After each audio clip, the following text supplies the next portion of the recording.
जय श्री कृष्ण दोस्तों, आपका इस channel story of Krishna ji में स्वागत है। साथियों, श्रीमद् भगवत गीता के पास आपके हर प्रश्न का उत्तर है।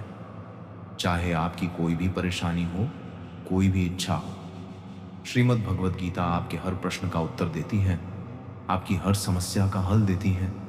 चाहे वह परेशानी आपके मन की हो या धन की हो, या आपके शरीर की हो या आपके रिश्तों की हो, आपको अपनी हर समस्या का उत्तर श्रीमद् भगवत गीता में जरूर मिलेगा।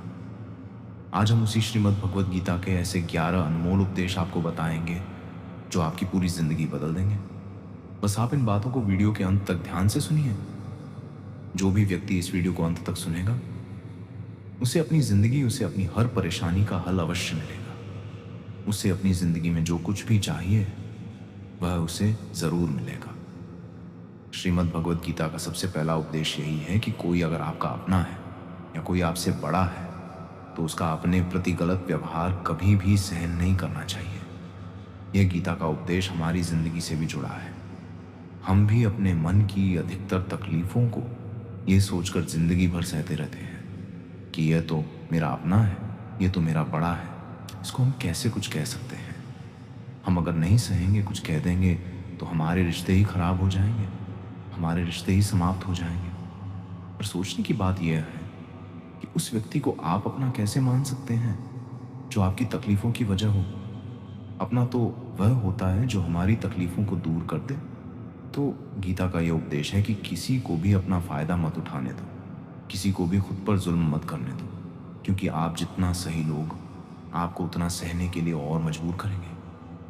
गीता का पहला अध्याय जिसका नाम अर्जुन विशद योग और दूसरा अध्याय जिसका नाम सांख्य योग है, उसके आरंभ में अर्जुन ने श्री कृष्ण के आगे अपना दुख प्रकट किया है कि हे केशव, मैं कौरवों से कैसे युद्ध कर सकता हूँ। यह सब तो मेरे अपने ही हैं।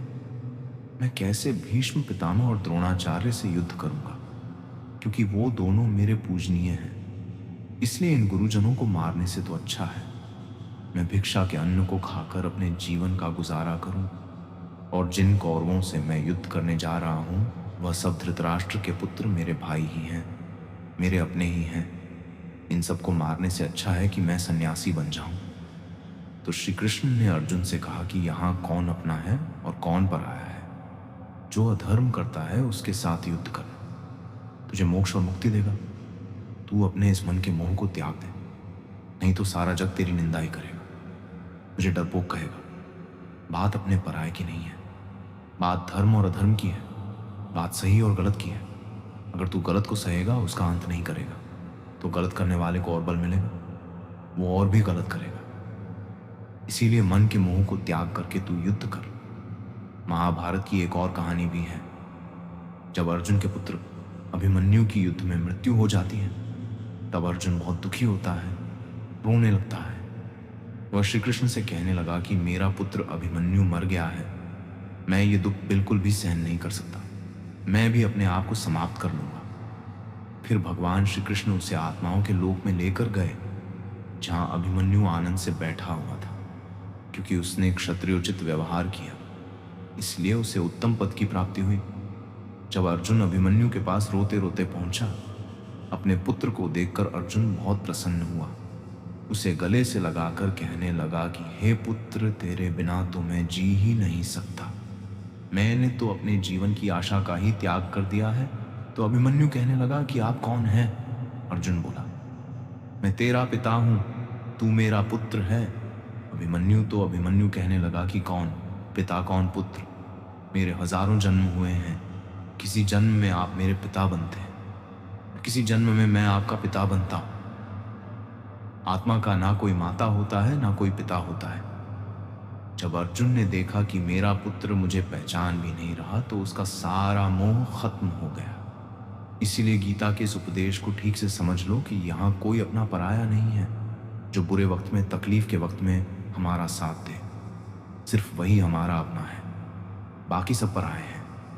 गीता का दूसरा उपदेश यह है कि जो चला गया है कभी उसका दुख मत करो, और जो आने वाला है उसकी बिल्कुल भी चिंता मत करो। जब महाभारत का युद्ध चल रहा था, तब अर्जुन ने श्री कृष्ण से कहा कि अगर यह युद्ध हुआ तो करोड़ों लोग मारे जाएंगे। जो सैनिक और योद्धा इस युद्ध में मारे जाएंगे उनकी स्त्रियों का क्या होगा? समाज कैसे आगे बढ़ेगा? और भी बहुत सी बातें अर्जुन ने विस्तार से कही हैं। तो भगवान श्री कृष्ण ने कहा, अशो नव शोच स्वम प्रज्ञावादास भाष्य गतासु अतास नानु शोच पंडिता। श्री कृष्ण बोले, हे अर्जुन, तू बड़ी बड़ी ज्ञानियों जैसी बातें करता है, लेकिन जो सच में ज्ञानी होता है वो जो लोग मर चुके हैं, जा चुके हैं या एक दिन जाने वाले हैं, उनकी चिंता नहीं करता है, उनका दुख नहीं करता है। तेरे हाथ में कुछ भी नहीं है, तू चाहकर भी कुछ कंट्रोल नहीं कर सकता। जीवन और मरण यह तो प्रकृति की नियति है। इसीलिए जो ज्ञानी होता है वह किसी के मरने पर भी रोता नहीं है। ज्ञानी जन ना ही बीते हुए कल का शोक करते हैं और ना ही आने वाले कल की चिंता करते हैं। इसीलिए जो होने वाला है वह होकर ही रहता है, और जो नहीं होने वाला है वह कभी नहीं होगा। ऐसा निश्चय जिसको समझ में आ जाता है, जिसकी बुद्धि में आ जाता है, उसे कभी कोई चिंता नहीं सताती, कोई दुख नहीं सताता। हमारे सारे दुखों का कारण ही यही है। या तो हम जो वक्त गुजर चुका है उसे सोच सोच कर परेशान होते रहते हैं, यहाँ भविष्य की चिंता कर करके खुद को बीमार कर देते हैं, नष्ट कर देते हैं। गीता का ज्ञान हमें यही सिखाता है कि ना तो हम बीता हुआ कल बदल सकते हैं और ना ही आने वाले कल पर कंट्रोल कर सकते हैं। हमारे हाथ में सिर्फ वर्तमान है, सिर्फ आज का ही पल है। हमारा 69 पर तनाव और चिंता है। भूतकाल और भविष्य काल के बारे में सोचते रहने से होता है। हमेशा उसी में ही जीते रहते हैं, मगर वर्तमान में कभी नहीं जीते, इस पल को कभी नहीं जीते। जब आप वर्तमान का पूरा आनंद लेना सीख जाओगे, तभी आपकी जिंदगी से तनाव कम होगा, चिंताएं खत्म होंगी। वर्तमान में जीना एक बहुत बड़ी उपलब्धि है। हमारे हाथ में भी सिर्फ आज का ही पल है। हमें जो भी करना है आज ही करना है। कभी भी यह सोचकर समय को नष्ट नहीं करना चाहिए कि अब भी मेरे पास बहुत समय बचा है। एक गुरुजी ने अपने एक शिष्य को पारस का पत्थर दिया। उनका वह शिष्य बहुत आलसी था, हर काम को कल पे टाल देता था। तो गुरुजी ने उसे कहा कि मैं तुझे ये पारस पत्थर दे रहा हूँ। इस पारस पत्थर से जब तू लोहे को स्पर्श कराएगा तो वह लोहा स्वर्ण बन जाएगा, सोना बन जाएगा। और ये पारस पत्थर मैं तुझे 1 महीने के लिए दे रहा हूँ। जब 1 महीना समाप्त हो जाएगा तब मैं तुझसे ये पत्थर वापस ले लूँगा। तब तक तू इस पत्थर को अपने पास ही रख। गुरुजी का वह शिष्य बाजार में लोहा खरीदने के लिए गया। जब बाजार में वह लोहा खरीदने पहुंचा तो उसे लोहे का वह रेट बहुत महंगा लगा। उसने कहा, थोड़ी दिन रुक के ले लूँगा जब लोहे का रेट कम हो जाएगा। पर उसकी बुद्धि में ये बिल्कुल नहीं आया कि इस लोहे को मैं सोना बनाकर बहुत अधिक धन बना सकता हूँ। लेकिन उसके मन की सुस्ती, उसके मन का आलस्य, उसकी वजह से उसने उस काम को कल पे टाल दिया। ऐसे ही करते करते पूरा महीना समाप्त हो गया। फिर गुरुजी उस शिष्य के पास आ पहुंचे कि बताओ तुमने कितना सोना बनाया। शिष्य बोला कि मैंने तो अभी सोना बनाना शुरू भी नहीं किया। तो गुरुजी ने कहा, मुझे मेरा वह पारस पत्थर वापस चाहिए। शिष्य बोला कि नहीं, मुझे थोड़ा वक्त दीजिए, मैं थोड़ा सोना बनाना चाहता हूँ। गुरुजी ने कहा, यह पारस पत्थर पूरा 1 महीना तेरे पास था और तू कुछ नहीं कर पाया, लेकिन अब समय समाप्त हो चुका है। ऐसे ही यह हमारा जीवन है, हमारी जिंदगी है, और ये समय ही पारस पत्थर है। हम समय के एक एक पल से अपने जीवन को सोना बना सकते हैं। लेकिन हमें यह लगता है कि हमारे पास बहुत समय बचा, चाहे एक दिन जिंदगी को जी लेंगे, एक दिन जिंदगी में खुश हो जाएंगे, लेकिन वह दिन कभी नहीं आता और हम जिंदगी भर भागते रहते हैं, चिंता करते रहते हैं, दुखी होते रहते हैं। लेकिन जिंदगी को जीना, खुश रहना हम भूल जाते हैं। इसलिए गीता का ज्ञान हमें यह सिखाता है कि आप आज में जीना सीखो, इस पल में जीना सीखो। गीता का तीसरा उपदेश यह है कि मौत से डरना बिल्कुल व्यर्थ है। श्री कृष्ण ने गीता में कहा है, यह संसार मृत्यु लोक है, जिसका अभी जन्म हुआ है वह एक दिन जरूर मर जाएगा। जिसका आरंभ हुआ है उसका अंत अवश्य होगा। हम इसे रोक नहीं सकते। जैसे हम रोज कपड़े बदलते हैं, वैसे ही हमारी आत्मा नया शरीर धारण करती है। मृत्यु सिर्फ इस जीवन का एक नया आरंभ है, इस जीवन का अंत नहीं है। आत्मा कभी नहीं मर सकती और ना ही उसे कोई मार सकता है। लेकिन मौत का डर मनुष्य को सबसे ज्यादा लगा रहता है। मौत का दुख भी इंसान को सबसे ज्यादा होता है। एक पेड़ में दो पक्षियों का जोड़ा रहता था। उन दोनों को एक दूसरे से बहुत प्रेम था। उन्होंने साथ जीने मरने की कस्में खाई थी। एक दिन वहां एक शिकारी आया और उसने एक तीर चलाकर वहां पेड़ पर बैठे मादा पक्षी को मार दिया। तो वो अकेला नर पक्षी रोने लगा कि मैं तुम्हारे बिना कैसे जी पाऊंगा। तुम्हारी जगह मेरी मृत्यु आ जाती, मेरा जीवन तुमको मिल जाता। वो रो रो के बहुत विलाप करने लगा। इतने में ही उस शिकारी ने दूसरा तीर चलाया और उस नर पक्षी को भी मार दिया। वास्तविकता में यह कहानी हमारी ही है। हम भी रोते रहते हैं जब कोई मरता है तो, लेकिन हमें यह नहीं पता कि एक न एक दिन हमारा भी जीवन समाप्त हो जाएगा। हम भी उसी मृत्यु के पेड़ पर ही बैठे हैं, लेकिन शरीर का मिटना हमारा अंत नहीं है। श्री कृष्ण ने अर्जुन से कहा कि हे अर्जुन, तेरे और मेरे अनंत जन्म हुए हैं। तुझे कुछ भी याद नहीं है, लेकिन मुझे सब याद है। जो व्यक्ति इस सत्य को समझ ले कि मैं यहाँ इस संसार में कुछ समय के लिए आया हूँ, उसकी जिंदगी के सारे झगड़े, सारे दुख, सारी चिंताएं ही समाप्त हो जाएंगी। जब इस संसार से जाना ही है तो दुख किस बात का। पहले के जमाने में साधु महात्मा लोग पैदल यात्रा करते थे। यात्रा करते करते वह एक नगर में पहुंचे। वह महात्मा बहुत थक चुके थे। उस नगर में उन्होंने एक महल देखा और उन्होंने उस महल में जाकर विश्राम करने का सोचा और वह महल में जाकर सो गए। जब उस महल में वहां का राजा पहुंचा तो अपने पलंग पर उस महात्मा को सोता देखकर बहुत हैरान हो गया। राजा उस महात्मा से पूछने लगा कि तुम मेरे महल में कैसे घुस आए और मेरे बिस्तर पर सो रहे हो। महात्मा कहने लगा, यह तुम्हारा महल है, मुझे तो लगा यह धर्मशाला है। तो राजा ने कहा, आपको मेरा महल धर्मशाला कैसे लगा। तो महात्मा ने राजा से प्रश्न किया कि तुमसे पहले इस महल में कौन रहता था।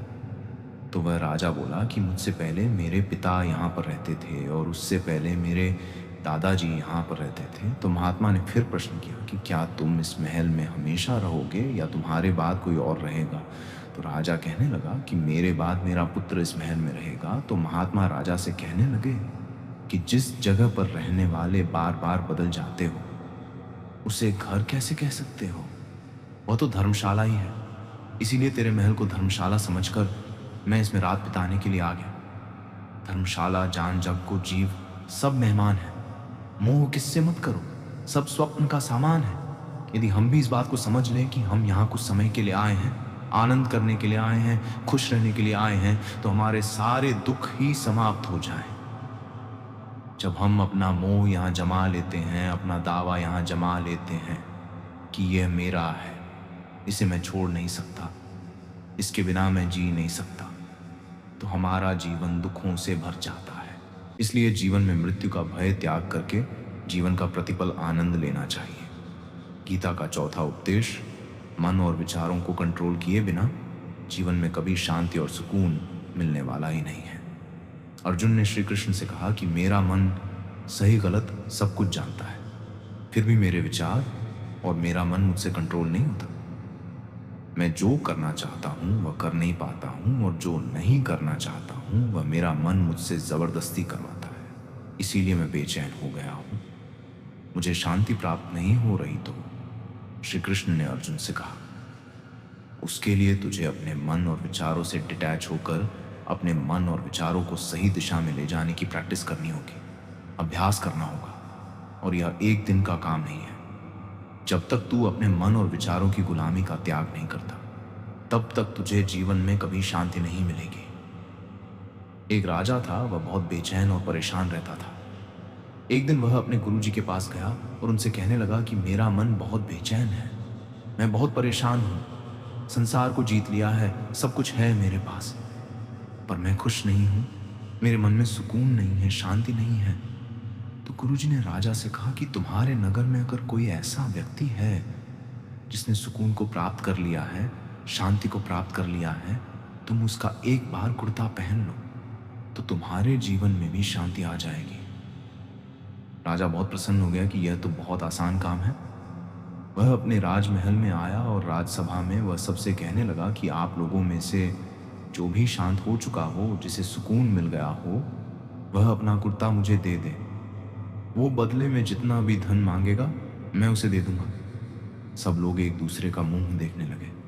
पैसों का लालच आया, लेकिन सबको एक दूसरे की सच्चाई पता थी, क्योंकि किसी की जिंदगी में भी शांति और सुकून नहीं था।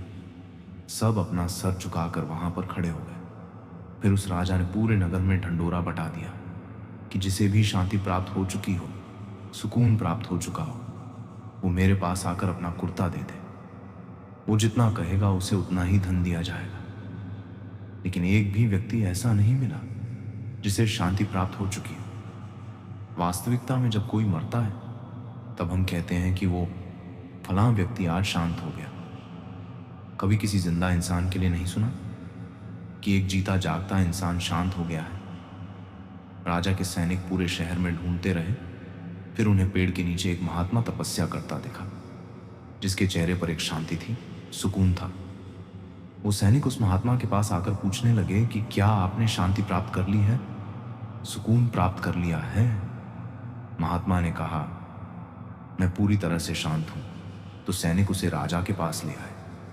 राजा ने उस महात्मा से प्रश्न किया कि क्या आपको शांति और सुकून प्राप्त हो चुके हैं? वह महात्मा कहने लगे, महाराज, मैं पूरी तरह से शांत हूं। मुझे कोई चिंता नहीं, मुझे किसी चीज की लालच नहीं, मुझे कोई इच्छा नहीं है। तो राजा भी बहुत प्रसन्न हो गए कि आखिर वह व्यक्ति मिल ही गया जिसे शांति की प्राप्ति हो चुकी है, इसे सुकून प्राप्त हो चुका है। तो राजा उस महात्मा से कहने लगे कि हे महात्मा, आप कृपया करके अपना कुर्ता मुझे दे दीजिए, बदले में आप जो मांगेंगे मैं आपको दे दूंगा। वह महात्मा कहने लगे कि महाराज, सुकून और शांति तो मुझे मिल चुके हैं, लेकिन क्या करूं? मेरे पास कुर्ता ही नहीं है पहनने के लिए जो मैं आपको दे सकूं। जब राजा ने उस महात्मा की यह बात सुनी कि इस महात्मा के पास कुर्ता भी नहीं है पहनने के लिए, उसके बाद भी यह महात्मा एकदम शांत है, इसके जीवन में सुकून है। मैं सारी जिंदगी धन को जोड़ने में लगा रहा, दुनिया जीतने में लगा रहा, लेकिन मुझे शांति नहीं मिली, सुकून नहीं मिला। क्योंकि शांति और सुकून बाहर की चीज नहीं है, अपने भीतर की चीज है। इसीलिए जब तक कोई व्यक्ति अपने मन और विचारों को कंट्रोल नहीं करता, तब तक उसके जीवन में सुकून और शांति नहीं आती। और गीता का उपदेश हमें यही सिखाता है कि जीवन में शांति चाहिए तो मन को शांत करना सीखो। गीता का 5वां उपदेश ये है कि वासना, क्रोध और लालच सर्वनाश का कारण है, नरक का द्वार है। जिस भी मनुष्य में ये 3 अवगुण होते हैं, वो हमेशा दूसरों को दुख पहुंचाकर अपने ही सुख और स्वार्थ की पूर्ति करता रहता है। किसी भी चीज की से ज्यादा वासना करना और क्रोधी स्वभाव होना और मन में लालच होना उसके जीवन के सुख को समाप्त कर देते हैं, उसके सारे रिश्तों में जहर भर देते हैं। इन्हें नरक का द्वार इसीलिए कहा गया है क्योंकि जिस इंसान में अत्यधिक क्रोध है, लालच है, वासना है, उसका पूरा जीवन जहर से भर जाता है। उसको मरने के बाद नहीं जीते जी, यहीं पर नरक का दर्शन होता है। गीता का 6वां उपदेश ये है कि सब भगवान एक ही हैं, कोई छोटा बड़ा नहीं है। सब एक परब्रह्म परमात्मा के अलग अलग रूप और नाम है। श्री कृष्ण ने गीता के 10वें अध्याय विभूति योग में बताया है कि जितने भी जगत के देवी देवता हैं, वो सब मेरी ही विभूति है। मैं ही शिव हूं, मैं ही इंद्र हूं, मैं ही यक्ष राजकुबेर भी हूं, मैं ही अग्निदेव हूं, देवताओं के गुरु बृहस्पति भी मैं हूं, समुद्र भी मैं ही हूं, अक्षरों में ओम भी मैं ही हूं, काल का महाकाल भी मैं ही हूं, सारे जगत का नाश, उत्पत्ति और पालन करने वाला भी मैं ही हूं। श्री कृष्ण ने अर्जुन से कहा कि मेरी विभूतियों का कोई अंत नहीं है, इसलिए सब भगवान, सब नाम, सब देवता मेरे ही रूप हैं। इसीलिए तो किसी भी देव या ईश्वर में कभी भेद बुद्धि मत करना, कभी किसी को छोटा बड़ा मत समझना। और गीता का उपदेश हमें यह सिखाता है, कभी भी किसी दूसरे के इष्ट को छोटा नहीं समझना चाहिए या इस बात पर झगड़े फसाद नहीं करने चाहिए कि कौन बड़ा है और कौन छोटा है। गीता का 7वां उपदेश यह है, सुख की इच्छा ही आखिर में हमारे दुखों का कारण बन। श्री कृष्ण ने अर्जुन से कहा कि मनुष्य जितना सुखों की लालसा और इच्छा करता है, उतना ही उसकी इंद्रियां सुख भोग में आसक्त हो जाती हैं, उतना ही इंसान का मन संसार के सुख और आकर्षण का गुलाम बन जाता है। और जितना सुख के पीछे भागेगा, उतना ही उसे दुख के अनुभव से भी गुजरना पड़ेगा, क्योंकि यह संसार का नियम ही है। जो चीजें शुरू में मन को बहुत आकर्षित करती हैं, बाद में बहुत दुख देती हैं। और जो चीज़ें शुरू में मुश्किल लगती हैं, कठिन लगती हैं, बाद में हमें बहुत काम आती हैं। गीता का 8वां उपदेश ये है, जो भी मनुष्य दुनिया के सारे सहारे छोड़कर सिर्फ भगवान को ही अपना सहारा मान लेता है, उसकी हर ज़रूरत वह ईश्वर पूरी करता है। उसकी हर प्रकार से रक्षा वो परमात्मा ही करता है। अन्यातयो माम ये जना परपासते तेषाम नित्याभियुक्ता नाम योगक्षेमम। वहाँ जो भी व्यक्ति मुझे ही अपना सहारा मानता है, उसका योगक्षेम मैं वहन करता हूँ। योगक्षेमम, वहाँ हम अर्थात जो चीज़ नहीं मिली है उसकी प्राप्ति कराना, उसका नाम योग है। और जो चीज़ जीवन में मिली हुई है उसकी रक्षा करना, उसका नाम क्षेम है। तो श्री कृष्ण कहते हैं, जो मुझ पर डिपेंड हो जाते हैं, उनको जो चाहिए वो मैं ज़रूर देता हूँ और उनकी हर प्रकार से मैं रक्षा भी करता हूँ। गीता का 9वां उपदेश यह है कि इस संसार में हमारा कुछ भी नहीं है। गीता सार में आपने कई बार सुना होगा कि तुम्हारा क्या गया, जो तुम रोते हो, तुम क्या लाए थे जो तुमने खो दिया, तुमने क्या पैदा किया जो नष्ट हो गया, तुमने जो लिया यहीं से लिया, जो कुछ भी दिया यहीं पर दिया। जो आज तुम्हारा है कल किसी और का होगा, क्योंकि परिवर्तन इस संसार का नियम है। कल तक जिसके बिना आप जी नहीं सकते थे, आज उनसे कोई रिश्ता ही नहीं है, बातचीत तक नहीं है। कहाँ गए वह जीवन भर के सारे रिश्ते, वो सारे मित्र जो साथ जीने मरने की बातें करते थे? आज पता भी नहीं कि वह लोग कहाँ चले गए। ये संसार परिवर्तनशील है, सब लोग यहाँ बदल जाते हैं, हर रिश्ता बदल जाता है। और ये हमारा शरीर भी हर दिन बदल रहा है, बचपन से जवानी, जवानी से बुढ़ापा, और एक दिन ये शरीर हमारा साथ छोड़ देता है। तो किसके लिए रोना और किसकी चिंता करना? हम सारी जिंदगी चीज़ों को, रिश्तों को, जिंदगी को बनाने में, सजाने में, संभालने में लगे रहते हैं, लेकिन एक दिन सब कुछ बिखर जाता है। सारी जिंदगी जिस संपत्ति, जिन रिश्तों के लिए हम लड़ते रहते हैं, एक दिन सब कुछ छोड़ करके हमें इस दुनिया से जाना पड़ता है। गीता का 10वां उपदेश हमें यह सिखाता है कि किसी से भी हद से ज्यादा मोह कभी मत करना। श्री कृष्ण ने गीता का पूरा ज्ञान ही अर्जुन के मोह को नष्ट करने के लिए कहा है। यह मोह ही है जो इंसान को सबसे ज्यादा रुलाता है।